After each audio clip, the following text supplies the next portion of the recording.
have our sugar mixture, we have our flour mixture. And now you're wondering, where does the buttermilk come in? And here's where it comes in. Now it's sat here for quite some time, as we spoke, and I want you now to, we're going to do flour mixture, buttermilk, flour mixture, buttermilk. That's how we're going to alternate in adding it to our sugar mixture. So I'm going to take a little bit of flour, the flour mixture, and then I'm going to mix it with our sugar mixture. And mix it until it's pretty, you know, it's incorporated into the sugar mixture enough. See? And then you don't have to get it perfect.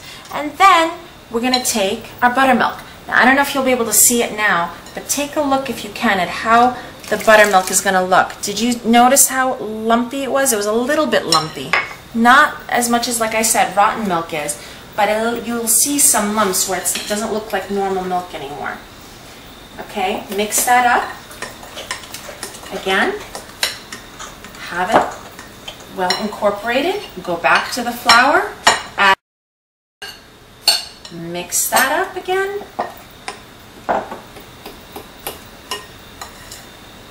And yeah, you could use your mixer for this.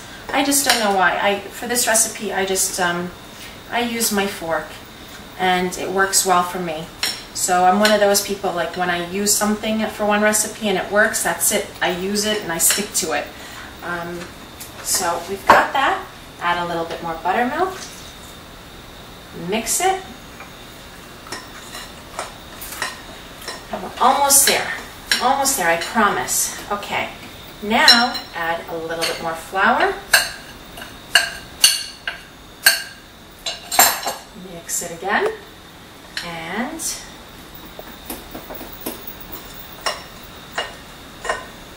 almost done. Just keep stirring. And then add the buttermilk. And then again, go back to the flour, because you don't want to add everything all at once to it, because sometimes it'll lump up. Or now we've added all of the flour. That's all in there.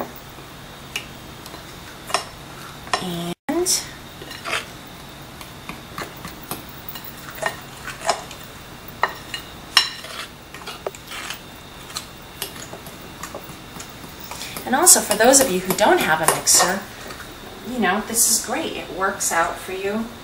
And the last of the buttermilk. So, mix that in. Mix it well.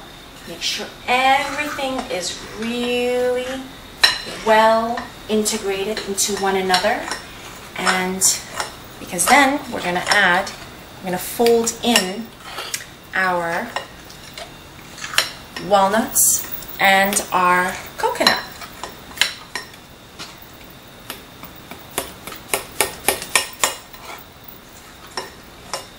Okay, here is our 1 cup coconut and our 1 cup walnuts.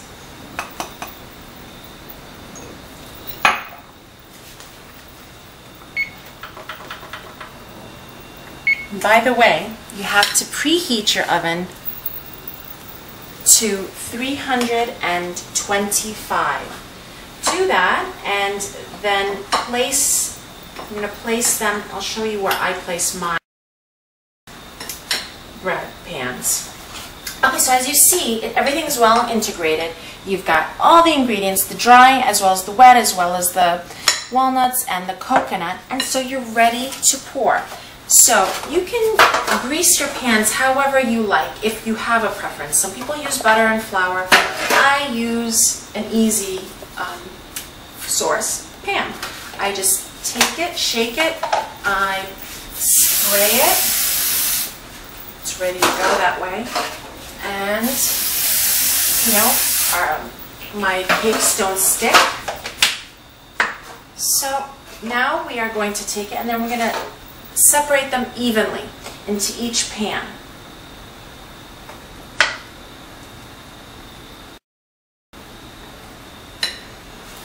And you might have to go back and forth until you figure out what's the right amount for each pan.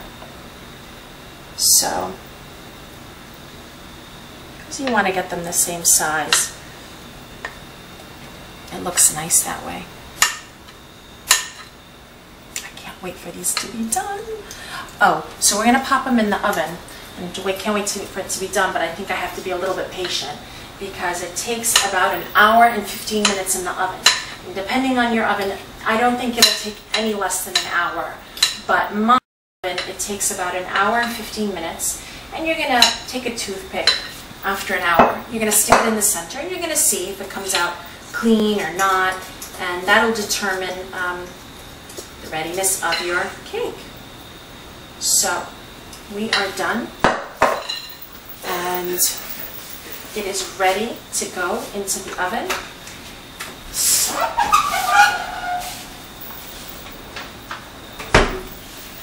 I usually put it in the oven. I don't stick it in the middle. I don't stick it low because you don't want to burn it. If you put it too low to your oven and the heat is coming from the bottom on bake, it will dry it out, burn it, and then the top will not have cooked. And in the middle, I found, it doesn't cook that well. So I cook it a little bit above the middle. I stick it in the rack.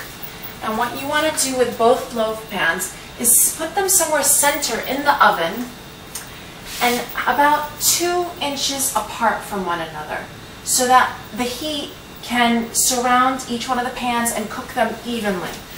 And then we're going to put it in our oven, close it, and wait for an hour and 15 minutes. And then when it comes out, we get to party. So I'll see you in an hour and 15 minutes.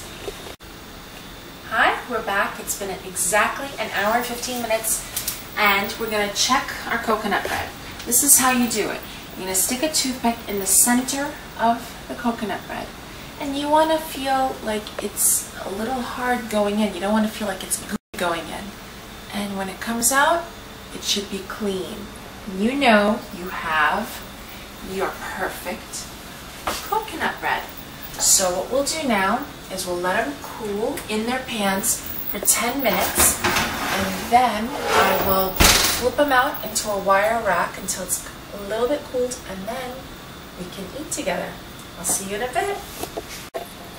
The moment has come. The cakes have cooled and we can eat it now, which I am very excited about. I usually put it in a plate like this, but it really doesn't matter what kind of plate you put it on. And then I slice a few slices on there, and it's ready to serve to your guests or just for yourself.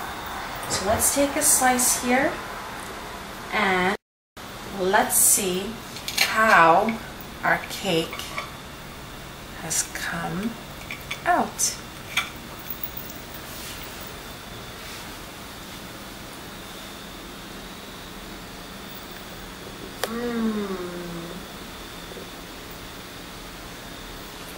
Delicious. Absolutely delicious.